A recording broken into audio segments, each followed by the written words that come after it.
Bé, amb el marc del primer congrés del Centre Tecnològic Eurecat, ara tenim amb nosaltres el president del Centre Tecnològic, el president d'Eurecat, que és d'en Daniel Altimires. Moltes gràcies per ser amb nosaltres aquí. Gràcies a vosaltres. És vostè president d'Eurecat des de fa molt poc, però vull dir, vostè està en aquest entorn industrial català des de fa molts anys. Quin és l'encaix d'Eurecat com a principal centre tecnològic del país amb el teixit industrial català? Molt bé. Una de les coses que jo trobo que Eurecat ha de ser és l'extensió de les empreses i ser el departament d'innovació que moltes de les empreses no podrien tenir. Per estructura, si analitzem, la majoria d'empreses catalanes són gairebé pimes, petites o mitjanes empreses, i moltes d'elles no disposen d'un departament d'innovació propi. Intentar accedir a crear un nou departament o gestionar la innovació per la majoria d'aquestes empreses és totalment inviable. I aquí crec que és molt bona gent dintre de l'ecosistema de la innovació Eurecat per donar aquestes capacitats i aquesta expertesa. Per un altre costat, també ens ofereix una xarxa de laboratoris molt àmplia amb la que moltes de les empreses podem testejar, disposar a l'accés a unes infraestructures, com per exemple en el nostre cas, que jo també estic com a representant de l'empresa d'Icomol, que fem motllos per injecció de plàstic, llavors no hi ha cap motllista que tingui capacitat de tenir uns laboratoris d'assajos com el que té Eurecat a Cerdanyola. Això permet a l'empresa catalana poder testejar els seus motllos i enviar-los als seus clients ja aprovats i amb unes garanties de que el producte funciona. Doncs això és una de les coses que sempre he buscat, ja no només el del tema dels motllos, que és el d'aquí de Cerdanyola, en tenim també de ciències òmiques a Reus, en tenim a Manresa amb el tema de fluids i aigües o amb el tema de tintes funcionals a Mataró. Tota aquesta diversitat de tecnologies jo crec que és fruit també de la creació d'Eurecat, perquè individualment els seus centres d'origen buscaven l'excel·lència, però amb el seu conjunt i la barreja de diferents procedències ha generat, crec jo, una disrupció tecnològica que d'una altra forma no hauria sigut possible aconseguir. Vostè, com dèiem, s'acaba d'incorporar com a president al centre, vull dir, d'alguna manera gairebé s'estrena amb aquest congrés. Li podria preguntar com ha vist l'assistència. Jo crec que l'assistència ha sigut d'un nivell admirable, però també crec que li haig de preguntar quines fites s'ha proposat amb el seu mandat que comença ara. Bé, tot un èxit amb el que parleu de participació, perquè veure l'auditori ple i fins i tot part de l'amfiteatre superior també amb gent, la veritat és que ens enorgulleix de la feina realitzada també des de l'entitat, tant des de comunicació com a organització, perquè realment fos un focus on defensar tots plegats la indústria i el futur de la nostra indústria com el seu propi text del Congrés. Però per l'altre costat, vinculat una miqueta amb els encàrrecs dintre d'aquest mandat que em dèieu, hi ha una de les coses que és molt clar, la formació, la retenció del talent, que també són elements que s'estan discutint o està sent taula de negociació, de dir un dia no disposem d'un talent per sobretot el desenvolupament d'oficis, coses d'aquest estil, que han sigut la base també d'algun dels centres tecnològics, considero que és cabdal.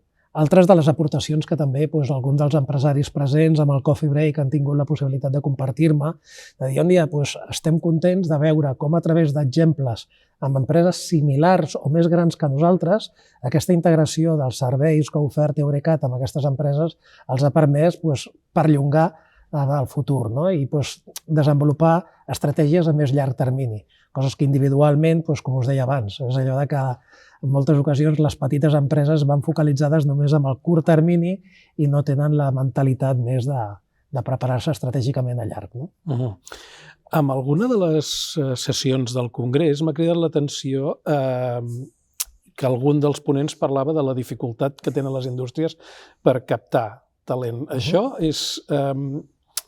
està motivat perquè la formació que es dona en aquest país no està prou vinculada amb les necessitats de la indústria, perquè la indústria no ofereix unes bones perspectives de creixement amb els potencials professionals. Eurecat té una visió molt panoràmica d'això. Què me'n podríeu dir d'aquest? La visió d'Eurecat és totalment transversal, perquè el tocar tants sectors realment és allò que permet identificar aquestes necessitats. Sí que és cert que la formació reglada sembla no estar alineada amb les necessitats de la indústria.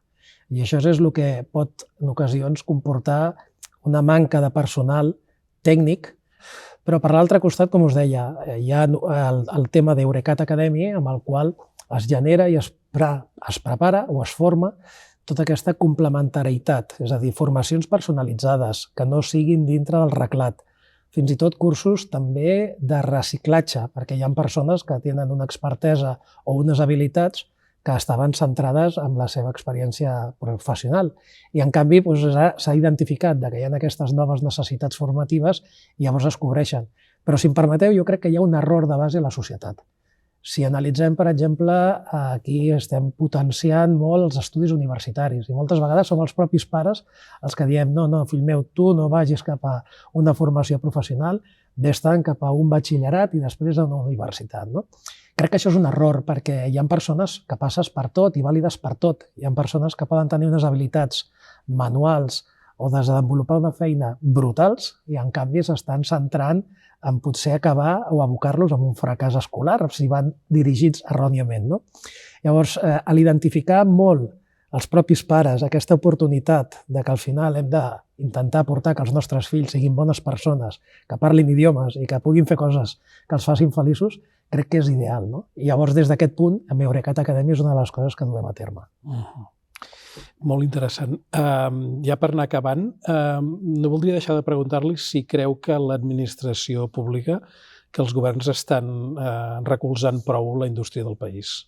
He posat com a exemple amb la meva introducció l'ecosistema suís, que fa unes setmanes va sortir justament com a exemple d'aquest paradigma amb el que realment amb una col·laboració seriosa, ferma i a llarg termini permetien la generació d'un producte interior brut a llarg termini.